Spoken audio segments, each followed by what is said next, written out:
Hello everyone, welcome back to my YouTube channel. This is me Swarna. I hope आप सभी अच्छे होंगे। So guys, आज की इस वीडियो में हम लोग डिस्कस करने वाले हैं everything about Akasa air. Akasa airlines के बारे में आज हम लोग सारी चीज़ें डिस्कस करने वाले हैं। एलिजिबिलिटी क्राइटेरिया क्या होती है, हाइट कितनी होनी चाहिए, डॉक्यूमेंट्स आपको कौन कौन से लेकर के जाने हैं इंटरव्यू में, अप्लाई कैसे करना है इंटरव्यू के लिए, सारी की सारी चीज़ें आज इस वीडियो में हम लोग डिस्कस करेंगे। तो अगर आप पहली बार हमारे चैनल पर आए हैं तो चैनल को सब्सक्राइब कर लीजिए, क्योंकि मैं डेली एयरलाइंस की वीडियो को अपलोड करती हूँ, तो वीडियोज़ की नोटिफिकेशन आपको मिलती रहेगी। तो चलिए without further delay let's get into the video. तो सबसे पहले बात करते हैं एलिजिबिलिटी क्राइटेरिया के बारे में, ठीक है, कि आपकी एलिजिबिलिटी क्राइटेरिया क्या होनी चाहिए। तो देखिए, सबसे इंपॉर्टेंट सबसे पहली पॉइंट ये है कि Indian national with valid passport. ठीक है, सबसे पहले तो आपके पास में पासपोर्ट होना चाहिए अगर आप कैबिन क्रू के लिए अप्लाई करना चाहते हैं या फिर आप ग्राउंड स्टाफ के लिए अप्लाई करना चाहते हैं। सबसे इंपॉर्टेंट डॉक्यूमेंट जो होती है वो आपके पासपोर्ट होती है। पासपोर्ट के बहुत ही इंपॉर्टेंट चीज़ है, तो अगर आपके पास पासपोर्ट नहीं है तो आप पासपोर्ट के लिए अप्लाई कर दीजिए, पासपोर्ट बनवा लीजिए। ठीक है, उसके बाद आपके पास पैन कार्ड होना चाहिए और आधार कार्ड होना चाहिए। ठीक है, तो आगे देखते हैं। जो मिनिमम एज है अप्लाई करने के लिए वो फ्रेशर्स के लिए है 18 ईयर्स। ठीक है, आप कम से कम 18 साल के होने चाहिए, उसके बाद ही अप्लाई कर सकते हैं। उससे कम है तो आप नहीं कर सकते। ठीक है, क्योंकि चाइल्ड लेबर तो नहीं कराना है ना, बच्चों से काम नहीं कराना है, इसलिए 18 ईयर्स आपकी होनी चाहिए। एंड जो मैक्सिमम एज है, ज़्यादा से ज़्यादा आप अप्लाई करने की जो एज है वो है 28 ईयर्स। तो 18 ईयर्स से लेकर 28 ईयर्स तक आप आराम से एलिजिबल है अप्लाई करने के लिए। ठीक है, उसके बाद देखते हैं जो मिनिमम हाइट होती है। जो हाइट की फीमेल्स की जो हाइट की रिक्वायरमेंट है वो है 157 सेंटीमीटर। ठीक है, फीमेल्स के लिए 157 सेंटीमीटर है और मेल्स के लिए 170 सेंटीमीटर हाइट की रिक्वायरमेंट है। ठीक है, आपकी जो हाइट है वो आपके वेट के अकॉर्डिंग होनी चाहिए। आपका हाइट और वेट जो है वो मैच करना चाहिए, जो कि जिसे हम कहते हैं BMI।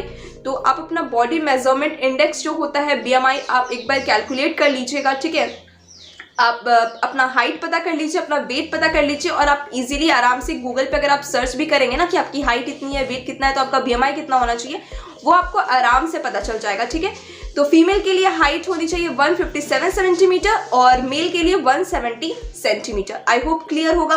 अब आगे बढ़ते हैं। You must be fluent in English and Hindi. ठीक है, आपकी जो लैंग्वेज जो मैंडेटरी है वो है इंग्लिश और हिंदी। तो आपको इंग्लिश और हिंदी बहुत ही अच्छे तरीके से आनी चाहिए, और ये दोनों मैंडेटरी लैंग्वेज है, तो इसमें आपका कमांड अच्छा होना चाहिए। ठीक है, उसके बाद देखिए, no visible tattoo and marks. ठीक है, तो ये आप सभी को मैंने ये चीज़ें बहुत बारी बताई है कि आपके बॉडी पे कहीं पे भी विजिबल एरियाज में टैटू नहीं होना चाहिए। मुझे पता है टैटूज आप सभी को बहुत अच्छे लगते हैं, मुझे भी पर्सनली अच्छा लगता है, लेकिन आप एविएशन इंडस्ट्री में काम करना चाहते हैं तो आपको ये चीज़ पता होनी चाहिए कि टैटू जो है वो मैंडेटरी चीज़ है कि आपकी बॉडी में टैटू नहीं होना चाहिए। ठीक है, विजिबल एरियाज में अगर आपके मतलब वो एरियाज में टैटू है जहाँ पे ढका हुआ है, कपड़ा पहनते हो तो दिखाई नहीं देता है, तो कोई प्रॉब्लम नहीं है। ठीक है, कोई प्रॉब्लम की बात नहीं है। लेकिन अगर विजिबल एरियाज में, जैसे कि आपका नेक हो गया, आपके हैंड्स हो गए, आपका लेग हो गया, ये सारे एरियाज में टैटूज नहीं होना चाहिए। ठीक है, आई होप क्लियर हो गया होगा आपको। आगे बढ़ते हैं।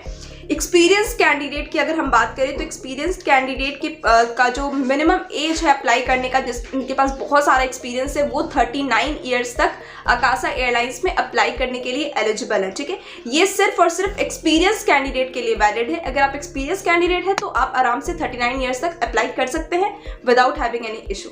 ठीक है, क्लियर है। उसके बाद देखिए, मिनिमम हाइट एक्सपीरियंस के लिए भी 157 है और मेल के लिए 170 सेंटीमीटर है। हाइट की क्राइटेरिया बिल्कुल सेम है। और जो मिनिमम एजुकेशनल क्वालिफिकेशन होती है वो है कैबिन क्रू के लिए 12th पास। ठीक है, अगर आप 12th पास से अपने 12th कंप्लीट कर लिया है रिकॉग्नाइज्ड यूनिवर्सिटी एंड बोर्ड से, यानी कि अगर अपना 12th कंप्लीट कर लिया है तो आप कैबिन क्रू के पोजीशन के लिए एलिजिबल हैं। ठीक है, इसमें परसेंटेज की कोई रिक्वायरमेंट नहीं है अकासा एयरलाइन में कि आपकी परसेंटेज इतनी होनी चाहिए। परसेंटेज की रिक्वायरमेंट सिर्फ और सिर्फ विस्तारा एयरलाइंस में होती है, बाकी किसी एयरलाइन में परसेंटेज की रिक्वायरमेंट नहीं है। ठीक है, उसके बाद आप मेडिकली फिट होने चाहिए। ठीक है, मेडिकली फिट कहने का मतलब ये है कि आपको कोई बीमारी नहीं होनी चाहिए। बीमारी इन केस की लाइक होता है ना कोई डिजीज़, जैसे कि कोई भी जो डिजीज़ है वो आप मेडिकली फिट होने चाहिए प्रॉपर तरीके से। और नेक्स्ट आगे देखते हैं। कि आपको अप्लाई कैसे करना है, ठीक है। अब सबसे इंटरेस्टिंग चीज़ है कि हमें तो पता चल गया कि हमारा एलिजिबिलिटी क्या है, हाइट कितनी है, वेट कितनी है, ये सारी चीज़ें हमें पता चल गई है। लेकिन अब इम्पॉर्टेंट चीज़ है कि हमें अप्लाई कैसे करना है, ठीक है। तो अप्लाई करने के लिए मैंने बहुत बारी आपको बताया है कि अप्लाई कैसे किया जाता है। मैं फिर से आपको बता देती हूँ कि अप्लाई करने के लिए सिंपली आपको अपने गूगल में जाना है और वहाँ पे जाके आपको सर्च करना है akasa.career, ठीक है। किसी भी एयरलाइन के बारे में अगर आप सर्च करना चाहते हैं तो आप उस एयरलाइन का नाम लिखने के बाद करियर लगा देंगे तो उनका वो ऑफिशियल वेबसाइट खुल जाएगा, ठीक है। उसके बाद ये सर्च करने के बाद आपको उनके करियर पेज पे जाना है। बस सिंपली आपको जाने के बाद वहाँ पे वो लोग आपको कैबिन क्रू का फॉर्म फिलअप करना है, तो आप कैबिन क्रू वाले पोजीशन पे जाएंगे और उसके बाद आपको सिंपली फॉर्म फिलअप कर देना है, ठीक है। फॉर्म फिलअप करने के लिए वो बेसिक आपसे डिटेल्स पूछेंगे, जैसे कि आपका नाम, आप कहाँ रहते हो, ये सारी चीज़ें, वो जो बेसिक डिटेल्स होते हैं, जो पर्सनल डिटेल्स होते हैं वो आपसे वो पूछेंगे। आपका नाम क्या है, आपके फादर का नाम क्या है, जो भी वो पूछेंगे वो फॉर्म फिलअप आपको सिंपली कर देना है। फॉर्म सबमिट करने के बाद फॉर्म में आपको आपका रेज्यूमे भी मांगा जाएगा, ठीक है। तो रेज्यूमे भी आपको सबमिट करना है। इसके बाद जब आप फॉर्म सबमिट कर देते हो उसके बाद आपको वो इनविटेशन मेल भेजेंगे that your profile has been selected, ठीक है। अभी तक तो ऐसी कोई नोटिफिकेशन नहीं आई है कि आकाशा एयरलाइन वॉकिंग इंटरव्यू करा रही है।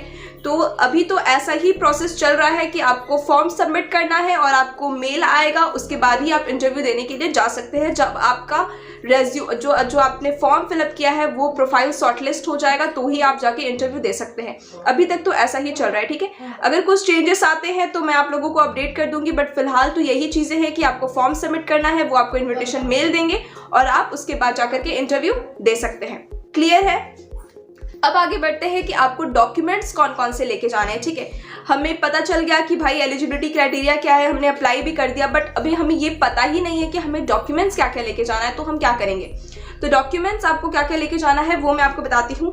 तो देखिए, डॉक्यूमेंट्स में सबसे इंपॉर्टेंट डॉक्यूमेंट है आपका आधार कार्ड, ठीक है। जो इंपॉर्टेंट डॉक्यूमेंट्स है वो मैं आपको सबसे पहले बता देती हूँ। तो सबसे इंपॉर्टेंट चीज़, आप अपना आधार कार्ड लेकर के जाइएगा, अपना पैन कार्ड लेकर के जाइएगा और अपना पासपोर्ट लेकर के जाइएगा। ये तीन चीज़ें बहुत ही ज़्यादा मैंडेटरी चीज़ है, passport, Aadhaar card and pan card, ये सारी चीज़ें आपके पास होनी चाहिए। उसके बाद आपको अपने 12th का मार्कशीट और 10th का मार्कशीट लेकर के जाना है, ठीक है। 12th का मार्कशीट और 10th का मार्कशीट आपको लेके जाना है।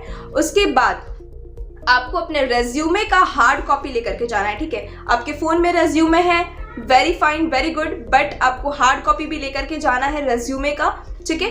तो आपको रेज्यूमे लेकर के जाना है और 2 पासपोर्ट साइज आपको फोटोग्राफ्स लेकर के जाने हैं, ठीक है। 2 पासपोर्ट साइज फोटो लेके जाना है और एक आपका फुल बॉडी का फोटो आपको लेकर के जाना है, ठीक है।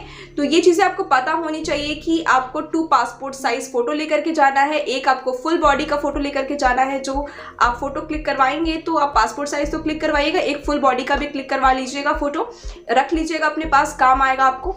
उसके बाद आपके पास Aadhaar card, PAN card, passport, 12th की मार्कशीट, 10th का मार्कशीट, ये डॉक्यूमेंट्स मैंडेटरी हैं, ये आपको बिल्कुल लेकर के जाना है, ठीक है। तो आई होप आपको क्लियर हो चुका होगा कि एलिजिबिलिटी क्राइटेरिया क्या है, डॉक्यूमेंट्स क्या है, अप्लाई कैसे करना है। अगर इसके बाद भी आपके पास में कोई डाउट आता है, जिसके बारे में आपको कुछ डाउट हो, प्रॉब्लम हो, तो आप बेझिझक मुझे कमेंट सेक्शन में कमेंट करके पूछ सकते हैं। मैं सभी के कमेंट का रिप्लाई करती हूँ, ठीक है। तो आपको वीडियो पसंद आई होगी, मुझे पता है आपको बिल्कुल पसंद आई होगी। तो आपको बस सिंपली चैनल को सब्सक्राइब करके बेल आइकन को प्रेस कर देना है ताकि मैं जब भी वीडियोस अपलोड करूँ नोटिफिकेशन आपको मिलती रहे। सो मिलते हैं नेक्स्ट वीडियो में, बाय बाय।